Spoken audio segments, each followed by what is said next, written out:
probably the first thing that comes to mind, last home game, senior day, got 20 seniors.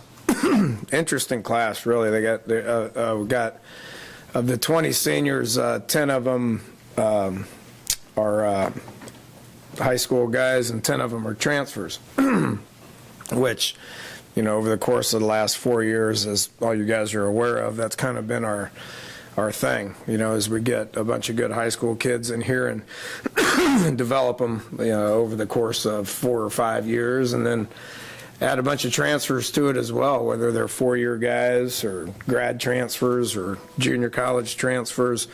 This class has got a mix of all of them. So, everything we do this week be about those guys and getting them a victory on Saturday to close out their career. A lot of them won a lot of games, over the last, whether it's transfers over the last 2 years or guys like, Al Benton and Eli Wellman, who are 5th-year guys that have been to, 4 straight bowl games and helped us win a lot of games. So those guys mean a lot to me, and it makes me want to coach harder this week and prepare harder this week and get ourselves in positions to be able to win the game on Saturday. So should be a good deal. Is what it is, noon, that is what it is. We should be used to that. Everybody should have a routine by now. I know I do, getting over to the Marriott at the specific time that we get there and waking up at the same time. We'll be ready to roll. Texas coming in, put everybody on high alert on this 5-5 thing. We're sitting here at 7-3 with 3 losses to top 15 teams or whatever it is. They ain't no different. I mean, those guys have lost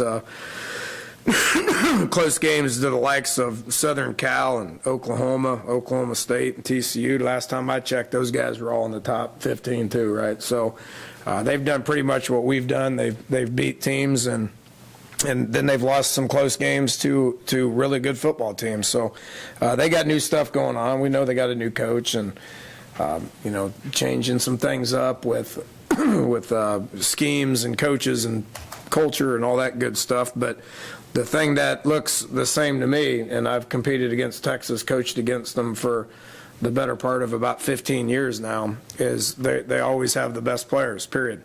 Regardless of the position, they always have the best players, and this team's no different. Looking back at a lot of the guys that Coach Strong recruited there and played them as true freshmen, which was a lot the last 2-3 years, all those guys aren't freshmen anymore. All those guys are juniors and seniors, and have got a lot of starts under their belt and has got a lot of experience under their belt. So they're good. They're a good football team that's getting better. Talk about offensively, don't know about their quarterback situation. We're all aware of it. Buechele's the guy we faced last year, throws it all over the place, has got a history of being able to throw the ball, and does a great job of that.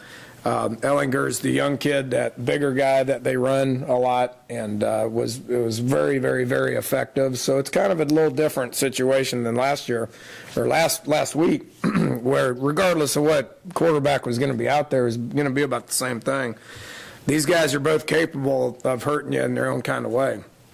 Buechele will run it, but he's more of a thrower, and Ellinger can throw it, but he's more of a runner. So we got to be on guard when it comes to that. Expecting both to play, going to prepare for both. Running back wise, they got 4 guys everybody would want. 2 of them are true freshmen. 2 of them are experienced guys, and Porter and Warren that we know a lot about. Hand it to any of them, we better be able to get them on the ground. They be able to roll them in there and keep them fresh. Got 4 guys that can carry the load, can do what they want. A lot of receivers, all 6'3", 6'4", fast, tall, talented, experienced, can throw it to any of them, and any of them can hurt you. Then big and physical up front.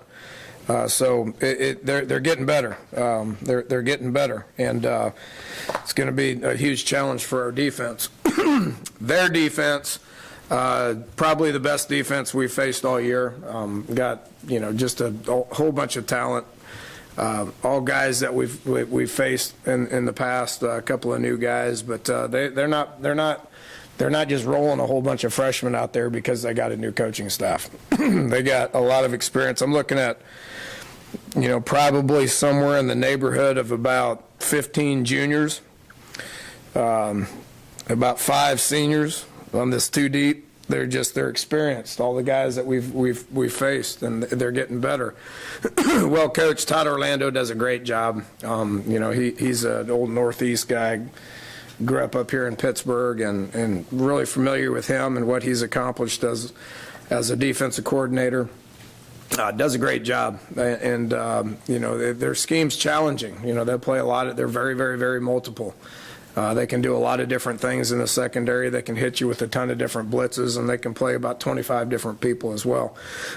So, got our work cut out for us offensively. It's the best defense we've faced. Special teams-wise, best punter I've ever seen. This kid from Australia, the Dixon kid, it's unreal now. I mean, that dude, he can get it off as fast as he wants to get it off. He can kick it any different way he wants to, sideline, field, rugby.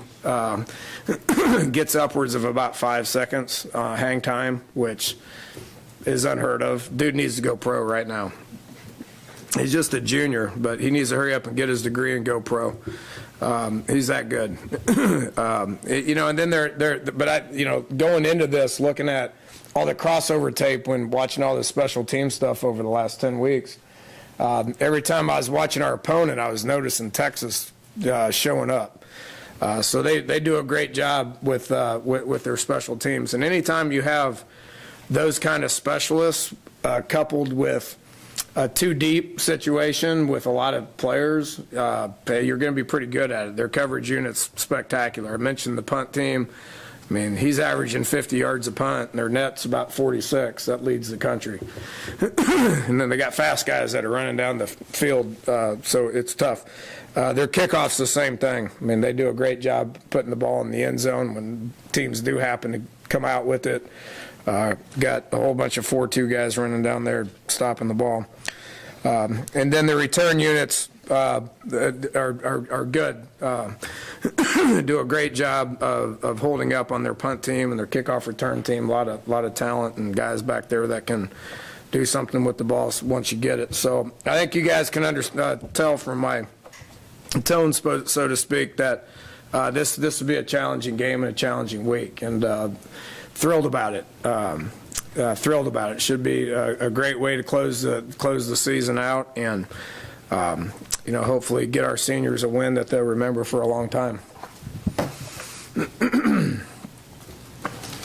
Danny, you said best defense you faced, and you faced some really good defenses. So, key for you guys when you face another really good defense, you got to run the ball well. What is it you think you have to do? My biggest thing from last game to now is just consistency. I don't care who we play. I mean, we got capable guys on offense to be able to move the ball, and that's regardless if we want to focus on handing the ball off to the running backs or doing a good job of protecting and throwing the ball downfield or getting into screen game, RPOs, things that come out of our hands quick. We'll make good decisions and put it in play.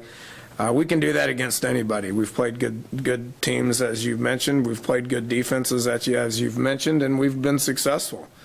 It just needs to happen on a more consistent level. And what is, if they get Connor Williams back, what kind of impact could that have on this game? Good player. He's a good player. I mean, you're talking about a top 5 pick that's an All-American and all that stuff. I mean, we got good tackles too. How is that going to change the game? I don't know how it's going to change the game. They're expecting all their guys to block, are they not? You play with more than one. I don't think they're going to hand it to him. I doubt he's going to throw it. Maybe they'll run a screen and throw it to him. I don't know. He's a good player. Glad he's healthy and he's going to be able to play. Looking at linebacker play, Malik Jefferson obviously is their main guy. How would you compare Al Rashid and David's play for you guys, importance to them?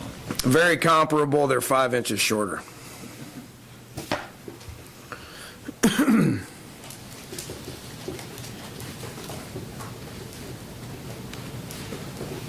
Dana, facing two quarterbacks, or at least the threat of two, you've had that a couple times, including this week. You didn't really know who you were going to face at Kansas State.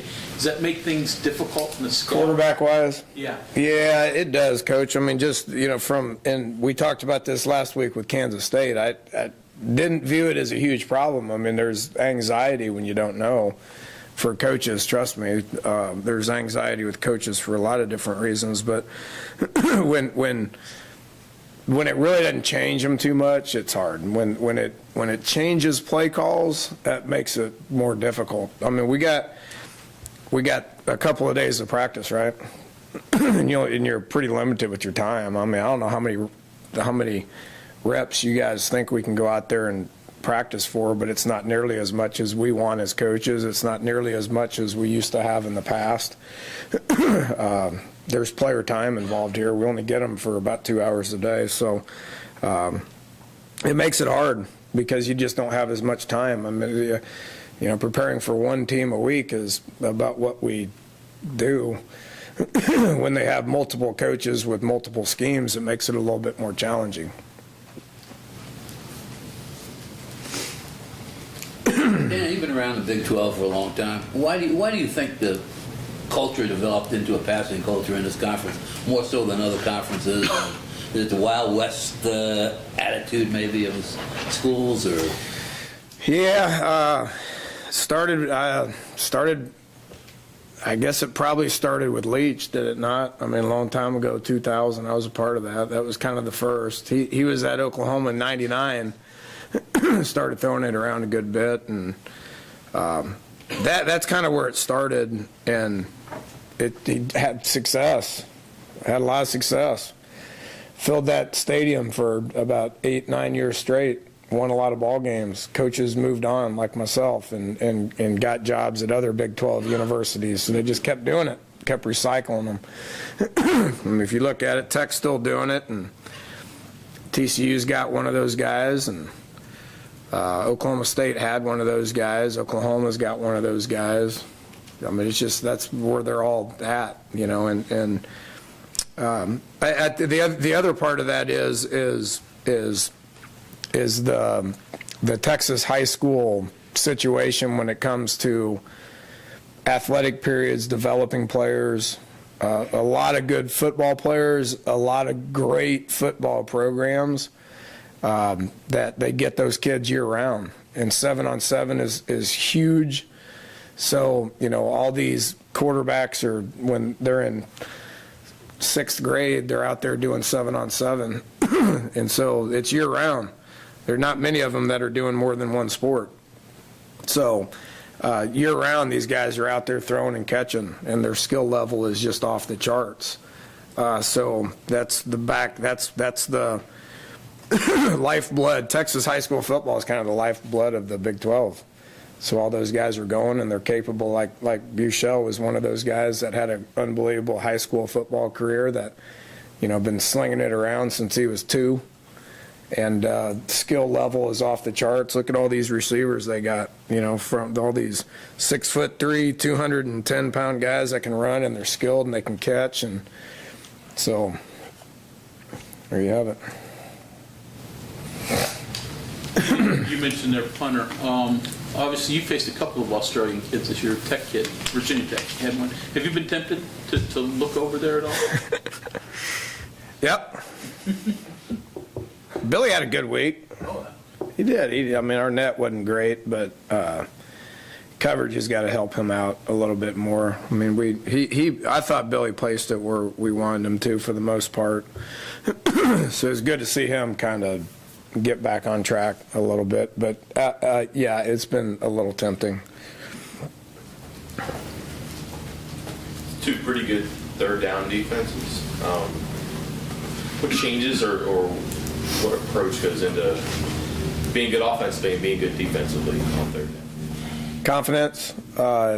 Confidence in the calls, being creative in the calls. Both of them will do similar things when it comes to pressure.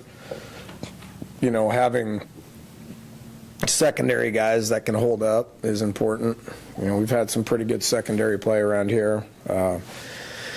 Texas has a good secondary, so being able to dial up some blitzes and being multiple out of a 3 down front with the variety of people being able to cover is really important. It's similar on both sides. I was really happy with our 3rd down defense last week. I think it was 13%.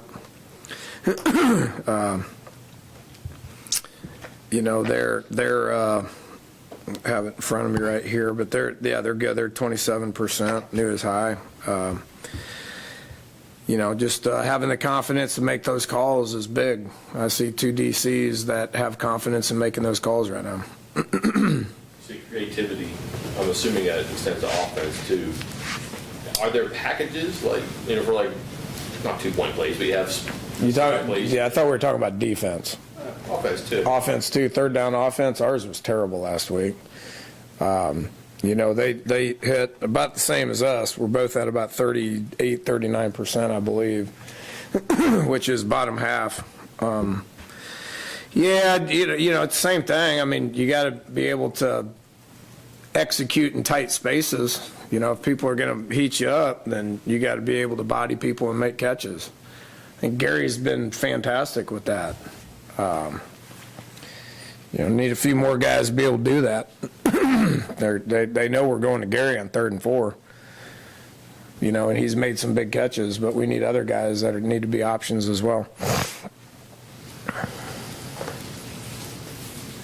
Danny, can you go through a couple of your seniors and your thoughts on them? And have you ever had brothers that maybe weren't twins graduated in the same class as Kaiser and Karan? I can't say I've ever had that. This is the end of the White era. That is sad. That's sad, although I do have a good relationship with their dad. He says there's cousins coming. That should get everybody fired up. I don't know how old they are, but my two guys are Al and Eli. You guys know that. I mean, they're team captains and 5th-year seniors. Both are going to be graduating here in the next couple of months and moving on to pursue their dream of playing in the NFL. Hopefully, wish them a bunch of luck for that. But those guys have been the 2 main guys, with this team. And then probably the next 2 guys, and I don't want to single people out because there'll be 16 other ones that are really important, but that White family is pretty special, and those guys have played a lot. Forrest Cron being a 3-year player and Kaiser being a 2-year player, and they've started pretty much every game since they've been here. I know their family's coming back. This will be a big weekend for them. Just as far as the last 5 years, as many games as they've been to here for the last 5 years, and that family certainly meant a lot to me, without a doubt.